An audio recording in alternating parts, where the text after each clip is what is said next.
quiero que me hagas un tabernáculo de reunión, quiero que me hagas un lugar donde yo voy a posar en medio del pueblo, voy a estar en medio del pueblo y va a ser un lugar de adoración.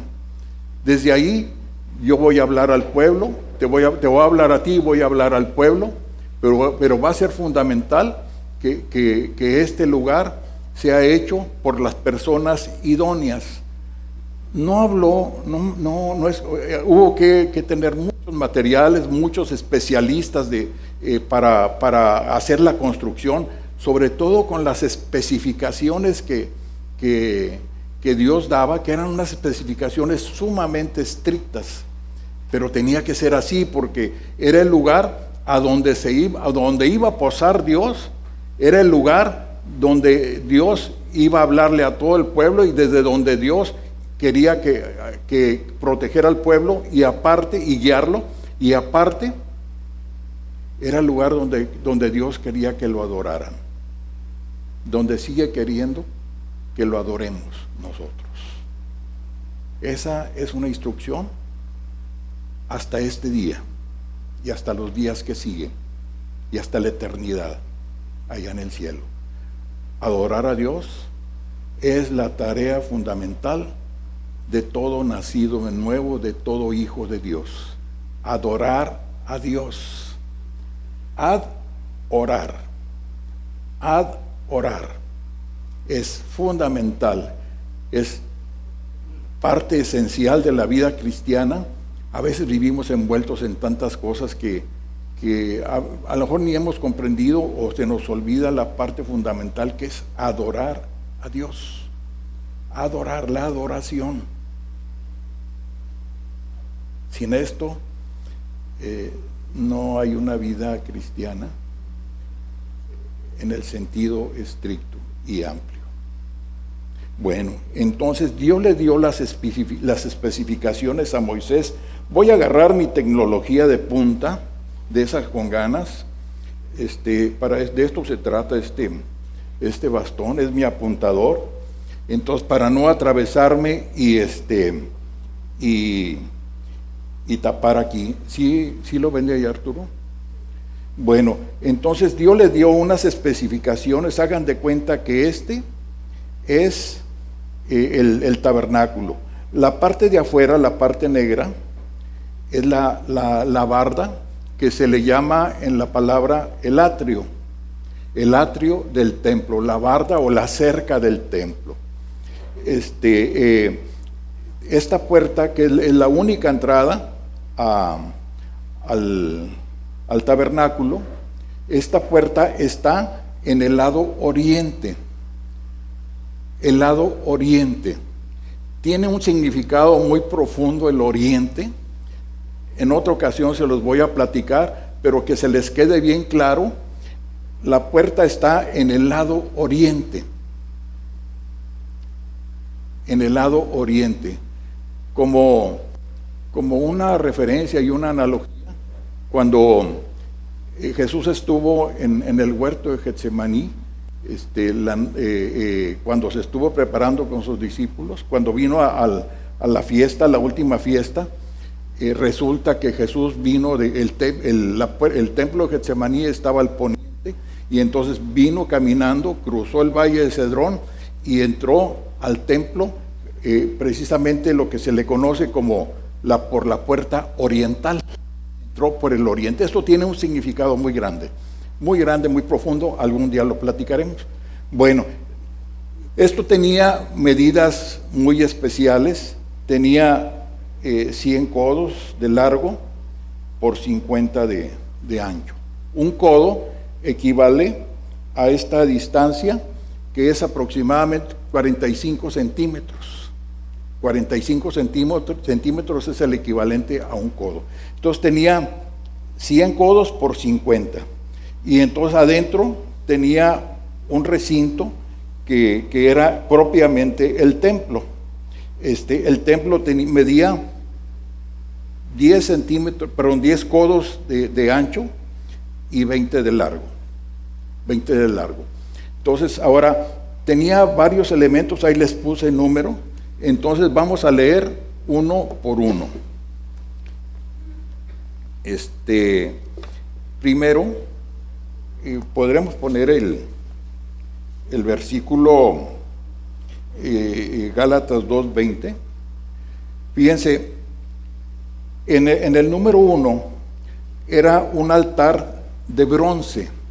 Era un altar de bronce donde llegaban, donde se ofrecían todas las ofrendas por los pecados, todas las ofrendas, y donde se dejaba precisamente la vida de cada persona que entraba al templo, al atrio del templo. Quiero aclarar que fuera del atrio, adentro del atrio, más bien del atrio hacia adentro, es un lugar para creyentes, solamente para creyentes. Ahí no había incrédulos, no había de la secreta, era un lugar estrictamente para creyentes, para cristianos, para convertidos, para nacidos de nuevo. Estrictamente era de esa forma. Adentro del atrio solamente creyentes. Los incrédulos andaban acá por fuera y tenían que entrar por la única puerta que es un tipo de Jesús.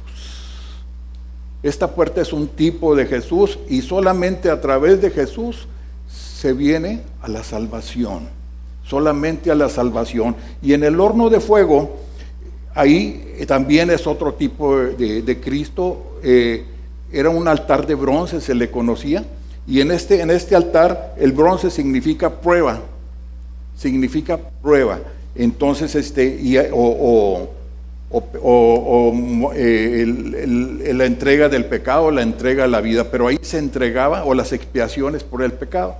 Entonces aquí el altar de bronce es un tipo del Señor Jesucristo, también en la cruz del Calvario. Es un tipo del Señor Jesucristo. Y aquí podemos leer ese versículo cuando dice: con Cristo estoy juntamente crucificado. Fíjense, con Cristo estoy juntamente crucificado. Repito, esto es para creyentes. Con Cristo estoy juntamente crucificado.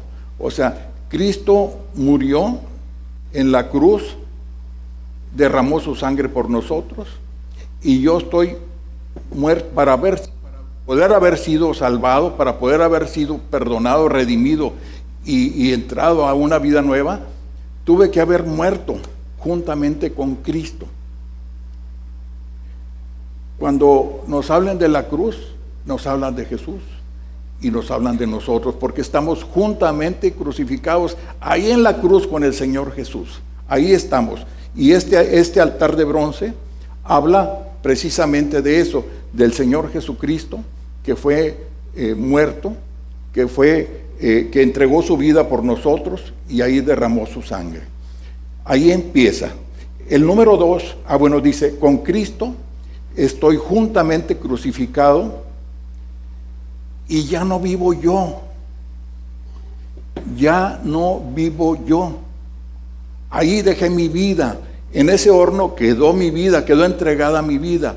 Quedé muerto, sepultado juntamente con Cristo. Cuando se habla del bautismo, que viene que nos sumergimos, es un tipo de la sepultura juntamente con Cristo. Fuimos sepultados y nacimos de nuevo por Cristo. Así es cuando entramos al agua y salimos del agua. Con Cristo estoy juntamente crucificado, y ya no vivo yo. El motivo de mi vida, el modus operandi de mi vida, o el know-how de mi vida, era mi carne y mi relación con el mundo y mi relación con el pecado. Con Cristo es la fe en la palabra de Dios. La fe en el Señor es el motor de mi vida. Entonces, fíjense, dice: con Cristo estoy juntamente crucificado, y ya no vivo yo, mas vive Cristo en mí.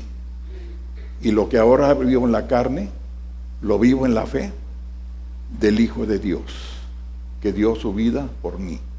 ¿Sí queda? ¿Queda claro? es importante que quede muy claro. Y que sobre todo, no que quede claro en el entendimiento, sino que quede claro que esta es la realidad de tu vida. De eso se trata, que esto sea y vivas en esta realidad. Cuando que digas, ya no vivo yo, vive Cristo en mí. Y lo que ahora vivo en la carne, lo vivo en la fe del Hijo de Dios.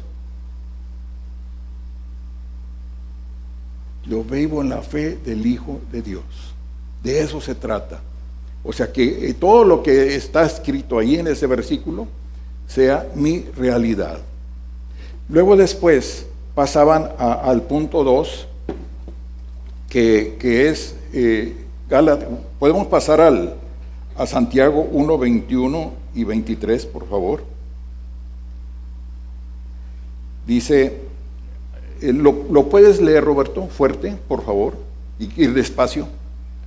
Por lo cual, desechando toda inmundicia y abundancia de malicia, recibid con mansedumbre la palabra implantada, la cual puede salvar vuestras almas. Fíjense, dice, desechando toda inmundicia y abundancia de malicia. ¿Dónde vamos a dejar esto? Lo vamos a dejar en el horno de fuego, en el altar de bronce. Ahí toda inmundicia, todo pecado, toda abundancia de malicia queda en el horno de fuego, en el altar de bronce. Todo, o sea, el pecado, ahí queda. Queda muerto en el altar de bronce, y entonces dice, para recibir con mansedumbre la palabra implantada, la cual puede salvar vuestras almas. Esta fuente de bronce es un tipo de la palabra de Dios. Era una fuente que tenía un acabado espejo así con ganas, donde se podía ver precisamente el que se asomara al agua, podía ver su rostro perfectamente. Entonces, cuando tú vas al espejo y te ves ahí, pues los gallos por acá y aquí manchado y no sé, la pasta de dientes aquí, pues no dices, oye, qué bien estoy, ¿verdad? No. ¿Qué haces? O que traigo la cara chorreada ahí, sucia. ¿Qué haces cuando ves tu rostro así en el espejo, con esas características? Para empezar, te lavas una enjabonada de esas con ganas, y te enjuagas, te peinas, aplacas los gallos, y si no te bañas. Pero el punto es que tienes que considerar que tu rostro, que tu cara no está bien cuando vas a ese espejo, cuando vas a un espejo. Y era un acabado espejo donde nos vemos. Ese acabado, ese espejo, es precisamente la palabra de Dios. ¿Podemos ver el 23, por favor? Fíjense, dice, porque si alguno es oidor de la palabra, pero no hacedor de ella, este es semejante al hombre que considera en un espejo su rostro natural. Va de nuez. Porque si alguno es oidor de la palabra, nada más la escucho, y a lo mejor la entiendo, y a lo mejor no la entiendo, pero ya vine el domingo, ya cumplí con ganas, pero ¿qué sigue? Porque si alguno es oidor de la palabra, pero no hacedor de ella, o sea, si no la obedezco, si no la pongo por obra en mi vida para mí, y si no la pongo por obra en mi vida para ir a cumplir el ministerio de la reconciliación que Dios me ha dado, entonces yo solamente seré un oidor de la palabra. O sea, mi relación con la palabra después de haberla oído termina nunca. Primero es para mí. La palabra, dice en otra parte, es como toda espada cortante de dos filos. Primero viene hacia mí, me corta a mí, primero afecta mi vida, primero trabaja conmigo, y luego después al mundo, a los que Dios me mande, a los que Dios me ha encomendado para ser su embajador en el nombre de Cristo. Entonces dice, porque si alguno es oidor de la palabra, pero no hacedor de ella, este es semejante al hombre que considera en un espejo su rostro natural. Este era el espejo de la palabra. Entonces, la palabra es un tipo, perdón, el espejo es un tipo de la palabra de Dios, a donde hay que ir a ver cómo estamos. ¿Cuándo? Cada día. Para que Dios nos muestre qué hay en nuestro corazón que a Dios no le agrada. Pecado. Para que Dios nos muestre qué quiere que yo haga, qué quiere agregar a mi vida. Para que Dios nos muestre qué es lo que quiere transformar de mí. Después de haberme convertido y agarrado mi boleto al cielo, ese no fue el único objetivo de la salvación. Después, por eso estamos aquí, los que ya nos hemos convertido. Después de eso, ¿qué sigue? ¿Qué sigue? Sigue un trabajo hacia adentro, que es la transformación de día en día por medio del estudio, no de la lectura, del estudio y de darle enter para la aplicación de la palabra en mi propia vida. Cuando Roberto nos inyecta las bolsitas esas de suero con un montón, un cóctel de muchas cosas, ¿qué creen? Se afecta a nuestro cuerpo.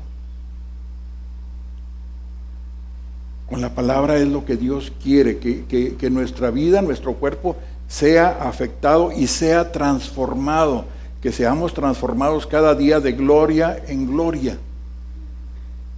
Cada día quiere Dios que por medio de la palabra haya un milagro en nosotros.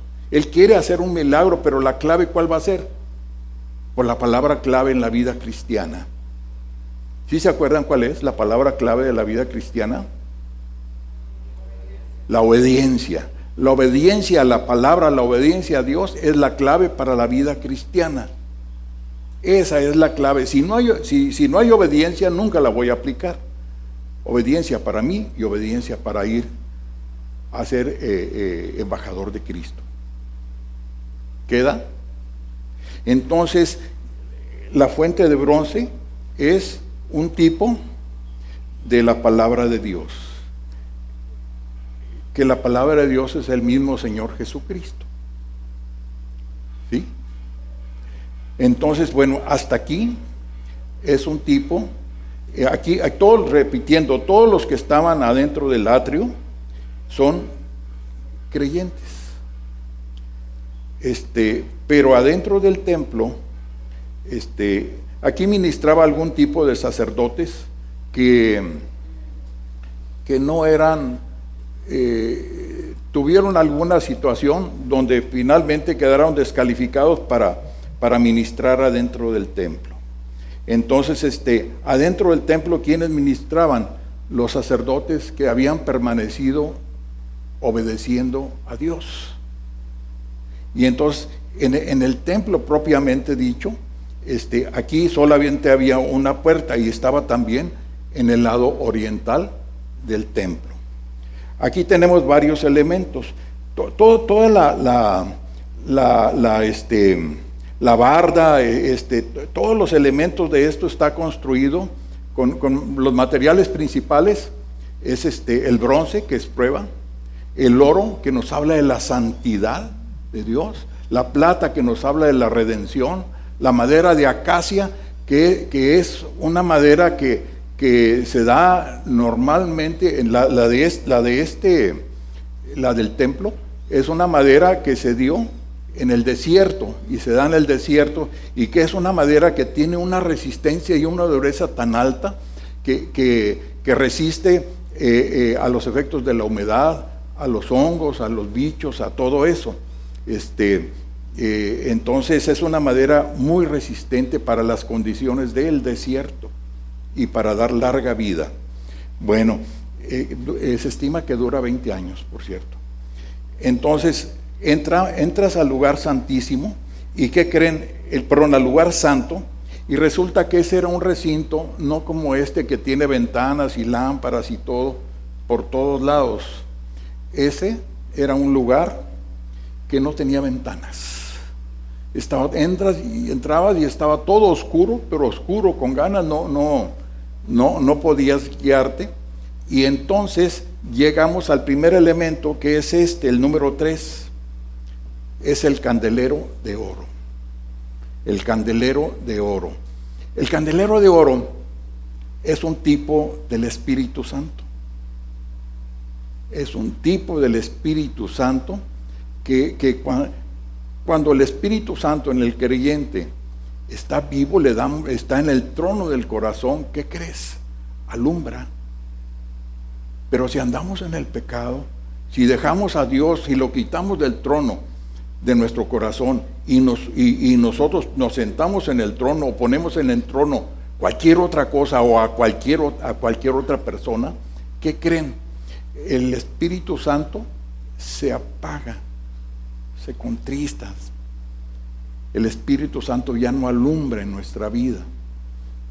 Entonces, ¿por qué entraban aquí nada más sacerdotes de cierta orden? De los sacerdotes que habían permanecido en una relación de fidelidad con Dios, porque eran los que tenían el Espíritu avivado, el Espíritu vivo que alumbraba. Adentro del templo, entonces, lo único que alumbraba era el altar de bronce, el candelero de oro, y era lo único que alumbraba y era lo que nos podía guiar adentro del templo. Después, entonces la luz natural no entraba. Ahí no había luz natural posible para guiarnos. ¿Cuál es la luz natural, por ejemplo? La sabiduría humana, lo que dicen las estadísticas, el consejo de los mundanos, el consejo de los incrédulos, mis sentimientos, mis emociones, lo que yo por lo que yo siento, lo que yo quiero. Esa es la sabiduría humana. Esa no alumbra, esa no alumbraba aquí. Entonces era muy, muy importante tener bien claro el candelero de oro. Vamos a ver Juan 16:13, por favor. 13a. Dice, y todo lo que pidió, pero es Juan 16:13a. Se los voy a leer. Me equivoqué, entonces ahí, perdón. Juan 16:13a.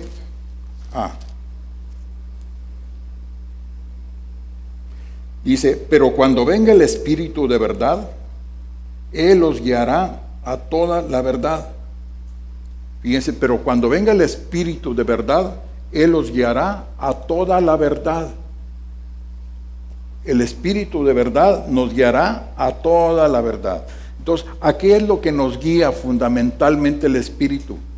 O sea, no nos habla de negocios, no nos habla de operaciones, de asuntos sentimentales. No, nos habla del alimento fundamental para el alma. Y entonces el Espíritu Santo nos guía al punto 4, que viene siendo la mesa con los panes de la propiciación. El pan de la propiciación es un tipo del Señor Jesucristo. Es un tipo del Señor Jesucristo. Es un tipo, vamos a leer Juan 6, 57 y 58.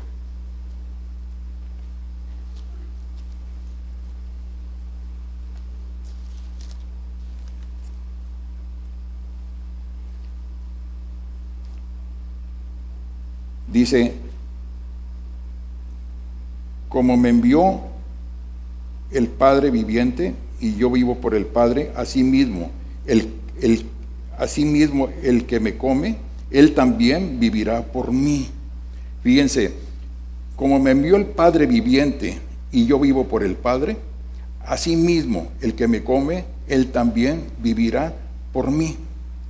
Dice, este es el pan que descendió del cielo, no como vuestros padres comieron el maná y murieron.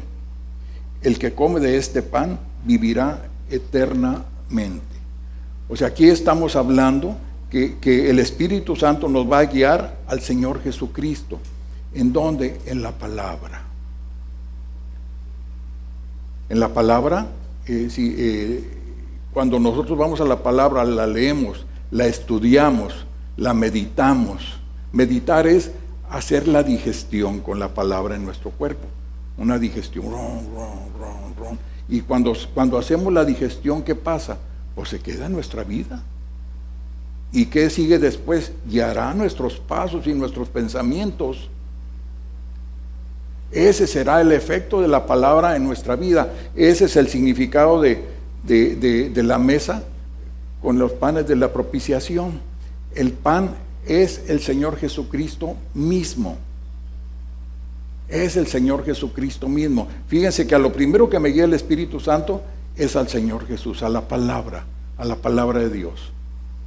Y luego viene un tercer elemento, que es es el candelero de oro, el número 5. Esta es una parte también muy bonita. A mí me encanta. O es el altar del incienso también, candelero de oro o el altar del incienso. Vamos a ver Santiago 16b. Dice algo que habíamos visto en el estudio pasado: la oración eficaz del justo, ¿qué cosa?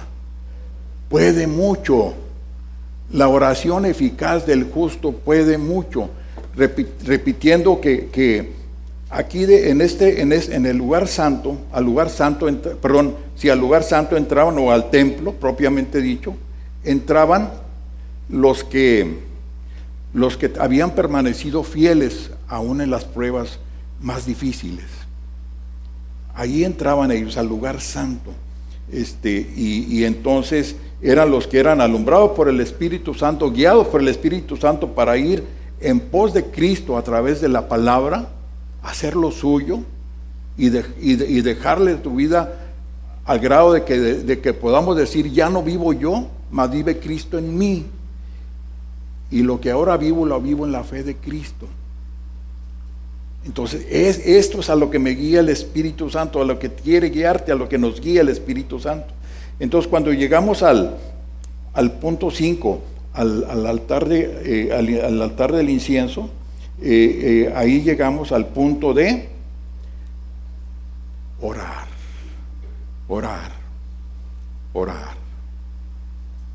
¿Se hablaba de negocios aquí?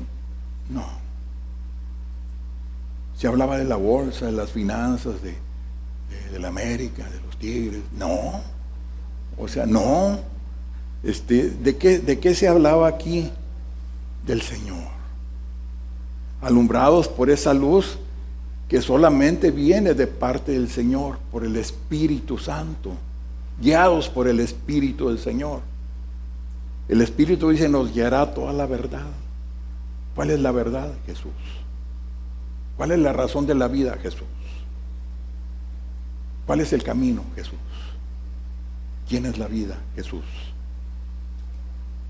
No hay de otra. No hay de otra. Los que servían en el templo y los que construyeron todo esto, ¿qué creen? No fueron cualquiera, no fueron los más hábiles, los más conocedores, los campeones de la carpintería, de la orfebrería, no. ¿Qué creen? ¿Quiénes creen que eran? Eran campeones de la fe. Eran campeones espirituales. La primera característica para el servicio es tener una vida limpia, santa para Dios. Una vida consagrada a Dios, muertos para Dios, donde cada día recordemos que con Cristo estamos juntamente crucificados y que ya no vivimos nosotros, que vive Cristo en nosotros. Esa es la razón de la vida. ¿Qué viene como fruto de todo esto? ¿A qué me lleva? Pues me lleva a experimentar, a vivir el fruto, los atributos del fruto del Espíritu Santo. ¿Cuáles son esos atributos? Son 9.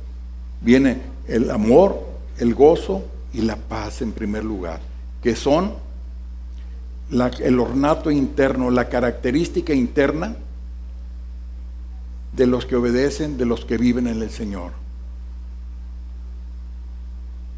paciencia, benignidad y bondad. Esos son los atributos que vienen en mi relación con los demás, en mi relación con los creyentes, en mi relación con todo mundo. Paciencia, benignidad, bondad. Y luego los últimos, ¿qué son? Fe, mansedumbre y templanza. Son los atributos, las características del Espíritu Santo, del fruto del Espíritu Santo, que me permite, que hablan de cómo es mi relación con Dios, con fe, con mansedumbre y con templanza. De esto se trata finalmente.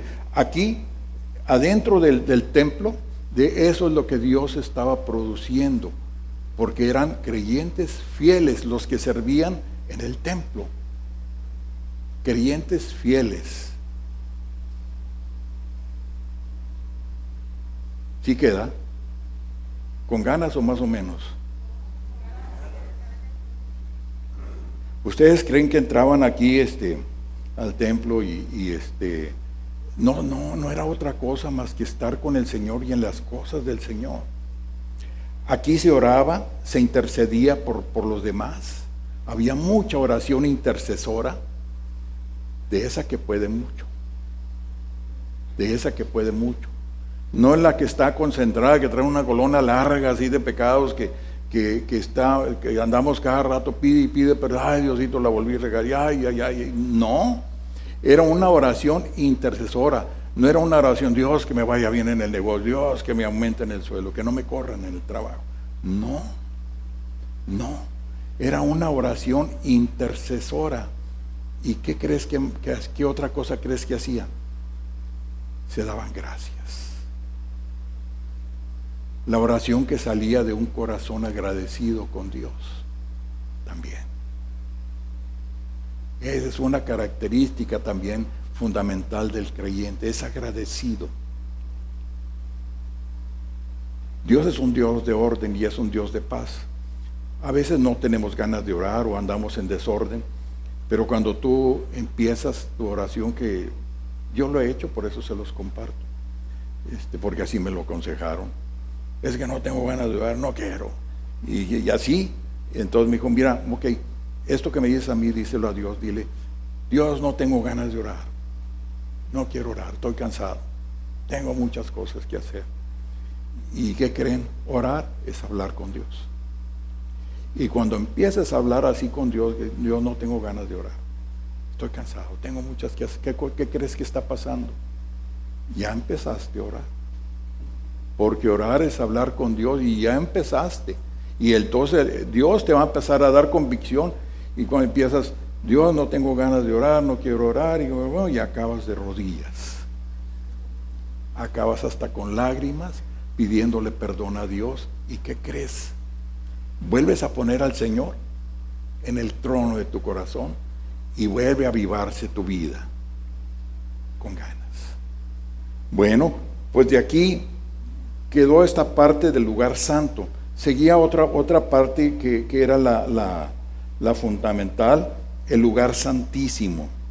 Aquí en el lugar santísimo, en el número 6, esa es el arca del pacto. El arca del pacto, o el arca del testimonio. Esto es una parte hermosa. Yo creo que de lo más hermoso que pueda haber en la Biblia es el arca del testimonio. O sea, ¿qué significa esto? Es el testimonio de Dios de que Él estuvo aquí en este momento, o en este templo, en esta arca del templo que erigió Moisés.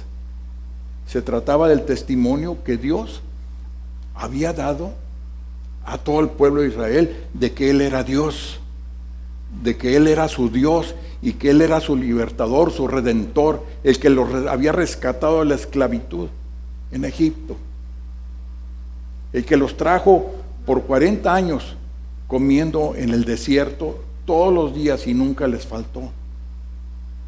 Él es el Dios que no permitió que sus ropas envejecieran. Él es el Dios que le dio agua, el Dios que perdonó, el Dios que los redimió. Entonces, ¿qué tenía? Esta arca también era de acacia, forrada por dentro y por fuera y por abajo y por arriba de oro, porque reflejaba era un tipo de la santidad de Dios, y entonces era de oro. ¿Y qué había dentro? Había 3 elementos fundamentales que hablaban de la grandeza de Dios, de los milagros de Dios. Hablaba primeramente de la vara de Aarón que reverdeció. Era una vara con la que golpeaba. Ellos eran pastores, y entonces eran varas que con la que usaban para las ovejas. Pues en uno de los milagros que Dios hizo, Aarón era el hermano de Moisés, y era el sacerdote del pueblo. Entonces en una ocasión, ante alguna situación que nos va a platicar Arturo, yo creo que después, le dice: avienta el arca, avienta la vara. Y entonces Moisés avienta la vara, una vara que ya no estaba conectada a tierra ni a ningún tronco, una vara seca. Aventó la vara, y ¿qué creen? Esa vara reverdeció, dio fruto de almendro con ganas. Pero una vara, haz de cuenta que dijera: avienta el bastón, y que empieza a reverdecer y que dé fruto. Bueno, ¿de qué creen que es tipo esa vara? Es tipo del Señor Jesucristo, que murió y resucitó. Esa parte que dice y reverdeció significa que tuvo vida, que resucitó. Esa vara estaba muerta y resucitó. Así como Jesús murió, fue sepultado y resucitó, y por su vida resucitada tenemos nosotros esperanza. Si no, no tuviéramos esperanza de nada. Nuestro Dios es un Dios vivo, un Dios vivo. Entonces ese es el primer testimonio, la vara de Aarón que reverdeció.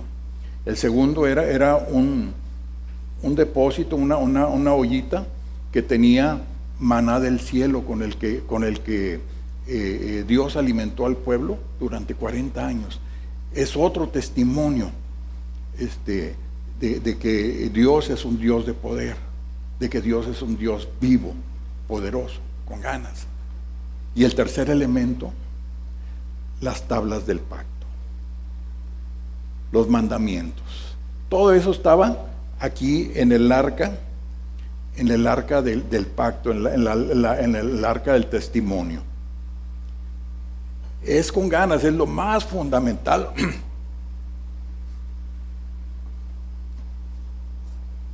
Es, sin duda, ¿dónde quedó el agua? Con permiso. Gracias. Sin duda, el testimonio en el corazón de cada creyente es lo más importante de tu vida. Si ahorita tú no tienes considerado este testimonio como la parte más importante de tu vida, ¿sabes qué? Te lo digo en amor y con todo la mejor de las voluntades. Arregla tu vida con Dios. Si esto no es el testimonio de lo que Dios ha hecho contigo, de dónde te sacó y dónde estás ahora, y todo lo que ha hecho Dios contigo y a dónde vas, si esto no lo tienes claro y no es el pan de cada día en tu vida, en tu andar, hoy es buen día para arreglar tu vida con Dios. Hoy es buen día. Arriba de esto, arriba del arca del testimonio, estaba una cubierta igual de madera, tapizada con oro por todos lados, igual santa, hablaba de la santidad, y tenía 2 querubines. Esos 2 querubines hagan de cuenta que esta es la tapa. Todos los dos querubines estaban con las alas extendidas y cabeza con cabeza, cubriendo el arca del testimonio. Nadie se podía acercar ahí. Esto era un tipo dice, es el propiciatorio. Entonces, nadie se podía acercar ahí con pecado. El que se acercara al arca con pecado, ¿qué creen? Moría en el acto, inmediatamente moría. Y hay testimonios en la palabra de personas que intentaron aún para evitar que se cayera, la quisieron agarrar y ahí cayeron fulminados. Porque nadie con pecado puede entrar a la presencia de Dios. Nadie. Tenemos que pasar por el horno de fuego, por el altar de bronce, a que nuestros pecados sean limpiados, sean quemados, sean entregados, a que estemos juntamente crucificados con Cristo. Entonces, esta es la parte más fundamental de la vida cristiana, el arca del testimonio, tu testimonio. Hay un corito, hay un himno, corito, no sé, que dicen, tienen que saber del amor de Dios. ¿Por quién creen que van a saber de Dios, del amor de Dios las personas? Por ti. Por ti, por ti, por ti, por ti. Es que yo estoy chiquito, es que yo no he crecido, es que nomás Arturo. No. La vez pasada hablábamos de que quiénes son los llamados a ser ancianos de la iglesia. ¿Quiénes? Todos somos llamados a ser ancianos de la iglesia. No hay uno que no. Es que yo ando ocupado todo el día, es que no me dan chance en la chamba y que... No, Señor. Todos somos llamados a ser ancianos del Señor. Todos.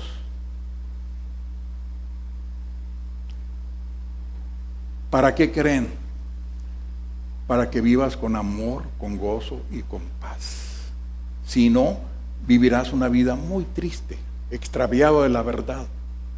Tu única oportunidad es el Señor. Bueno, pues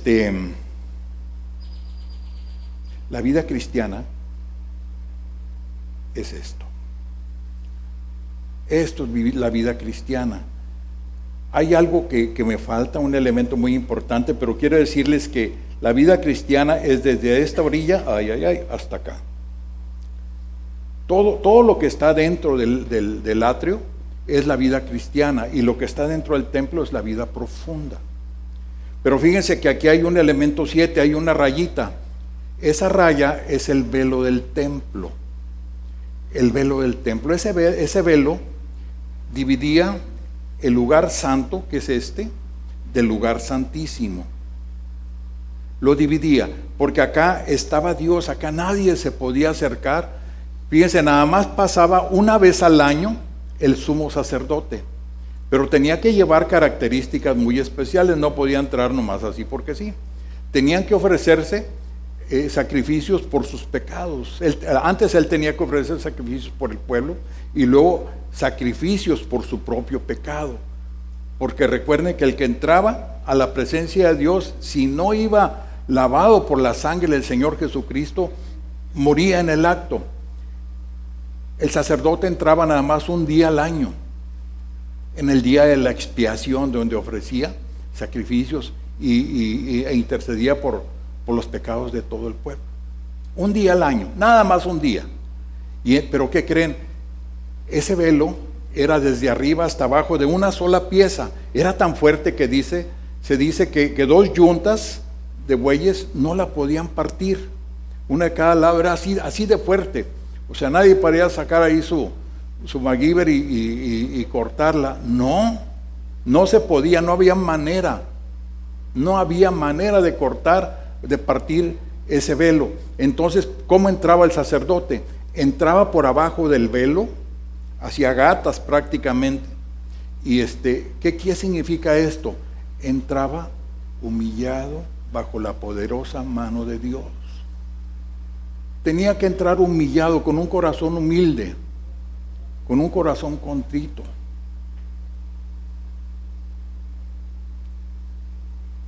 No había otra manera. Entonces, este velo del templo, vamos a verlo, vamos a ver Mateo 27.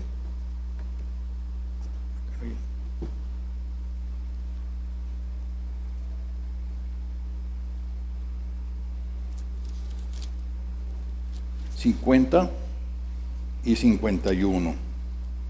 Fíjense, ese velo es un tipo del Señor Jesucristo. Ese velo es un tipo del Señor Jesucristo. Y dice, Jesús estaba en la cruz del Calvario. Y dice, mas Jesús, habiendo otra vez clamado a gran voz, entregó el Espíritu. Fíjense, Jesús habiendo clamado a gran voz, entregó el Espíritu. Y he aquí, el velo del templo se rasgó en dos, de arriba abajo. La tierra tembló y las rocas se partieron. Dice, habiendo clamado a gran voz, ¿quién clamó? Jesús. Jesús estaba estaba muriendo, pero murió hasta que Él decidió entregar su Espíritu. Hasta que Él decidió entregar su Espíritu. Habiendo entregado el Espíritu, el velo del templo se rasgó en dos, de arriba abajo. Este velo se partió. Y entonces, ¿qué creen que pasó ahí? Todo mundo, por medio del sacrificio del Señor Jesucristo en la cruz del Calvario, todos los que hemos creído en Él, tenemos acceso al lugar santísimo de Dios, a la misma presencia de Dios, por medio del Señor Jesucristo. Esta libertad que tenemos ahora para entrar a la presencia de Dios es lo más grande que podíamos haber recibido los hombres, el regalo del perdón, el regalo del pago por nuestro pecado, el regalo de la vida nueva por medio de Jesucristo resucitado. Este es el milagro más grande para entrar a la libertad, a la presencia del Señor, de Dios Padre. Así que, hermanos, teniendo libertad para entrar en el lugar santísimo por la sangre de Jesucristo, por el camino nuevo y vivo que Él nos abrió a través del velo, esto es, de su carne. El velo del templo es el cuerpo de Jesús, es la carne de Cristo que fue partida, que fue entregada en sacrificio por nosotros. Entonces, ese sacrificio de Jesús nos dio libertad para entrar en el lugar santísimo, la misma presencia de Dios. Pero, pues, si ya estaba acá, hombre, si aquí ya mis pecados me los perdonaron, ya leí la palabra y todo eso, ya no, ¿para qué tanto? No, la vida verdadera, la vida profunda, sucede aquí, en la misma presencia de Dios. Aquí intercedemos por muchos, pero acá en la presencia de Dios, en el lugar santísimo, por medio del Señor Jesucristo, ¿qué crees? ¿A qué voy? ¿Para qué estoy ahí? Jesús, Dios es la fuente de gozo. En Él está la vida, la razón de la vida. Ahí vamos a entrar a adorar a Dios, pero a Dios se le adora con un corazón limpio, con un corazón puro, con las manos lavadas por la sangre de Jesús, con los pies limpios, lavados por la palabra y la sangre de Jesús. Solamente en esas condiciones, con un corazón arreglado con Dios, alimentado de su palabra, un corazón que ora, un corazón que es alumbrado y guiado por el Espíritu Santo, entraremos aquí a buscar, a adorar a Dios. Aquí está la fuente de la vida, la fuente del poder, la fuente del gozo. Aquí está la paz. El Señor Jesús te necesita aquí. Te necesita que le sirvas. Todos estamos llamados a ser sacerdotes. Todos estamos llamados a ser ancianos. Todos estamos llamados a adorar a Dios. Pero hay otro motivo también muy importante, así aparte de ser transformado día en día, aquí en la presencia de Dios, enfrente del arca del testimonio, en el lugar santísimo, ahí en ese lugar, vamos a adorar a Dios con un corazón agradecido. Y esto es lo que vamos a vivir por toda la eternidad allá en el cielo, después de que seamos arrebatados o de que el Señor nos llame. Es lo que vamos a hacer, adorar a Dios. Si empezamos a adorarlo aquí desde nuestro corazón, hoy, ¿qué crees? Y lo hago todos los días, ¿qué crees? Yo no voy a llegar al cielo como un extraño, oye, mira. No, yo vengo de haber tenido una vida de adoración a Dios. Una vida de adoración a Dios. ¿Cómo creerá la gente que yo soy hijo de Dios si no adoro a Dios? ¿Cómo van a creerlo? ¿De dónde van a creer? Dios no quiso mandar ángeles para predicarle a los incrédulos. En alguna parte dice que nosotros somos superiores a los ángeles. ¿Por qué creen? Porque tenemos la experiencia de haber sido pecadores y ahora nos arrepentimos y vivimos para Dios, adorando a Dios, sirviéndole. Los ángeles no cayeron como nosotros. Entonces, los que estamos llamados al ministerio de la reconciliación somos nosotros. Los que estamos llamados a adorar a Dios somos los ángeles y nosotros. Todos nosotros. No te pierdas de vivir la vida profunda, de vivir la vida que Dios quiere que tú vivas. No te lo pierdas. Busca a Dios con todo tu corazón. Voy a terminar con una oración. Yo te invito a que si es tu caso, la repitas conmigo, la hagas ahí en tu corazón. Pero sí es importante reconciliarnos con Dios. Padre bendito, te doy gracias por lo que hoy tú me has hablado al corazón, porque yo vine para escucharte a ti, Señor. Yo vine para traerte mi vida, ponerla en tus manos, y vine para que tú me hablaras y que tú hicieras el trabajo en mi corazón, Señor. Te ruego en el nombre de Jesucristo y por sus méritos en la cruz del Calvario y por su sangre derramada por mí, te pido que perdones, Dios, mis rebeliones, mis pecados. Te pido, Señor, que perdones mi falta de fe, y te ruego en tu nombre y por tus méritos que tú me restaures a la comunión contigo, pero a la comunión profunda, Dios. Te ruego, Dios Santo, que por medio de tu Hijo tú me vuelvas a mi primer amor. Te ruego que me lleves a vivir las primeras cosas, así como aquel día que yo te recibí, Dios, cuando te dije que yo te quería seguir con todo mi corazón. Hoy te refrendo mi deseo, mi anhelo de vivir para ti, Señor. Y te ruego, Dios, que tú hagas tu obra en mi corazón y que me guíes para hacer la obra que tú tienes preparada para mí. Enséñame a amarte, enséñame a adorarte con todo mi corazón, Dios. Enséñame a vivir para ti en toda la plenitud que tú quieres que yo viva. Pero sobre todo, Dios, enséñame a adorar tu rostro, adorarte a ti. Enséñame a adorarte con todo mi corazón. Te lo ruego en el nombre del Señor Jesucristo, su nombre precioso. Amén.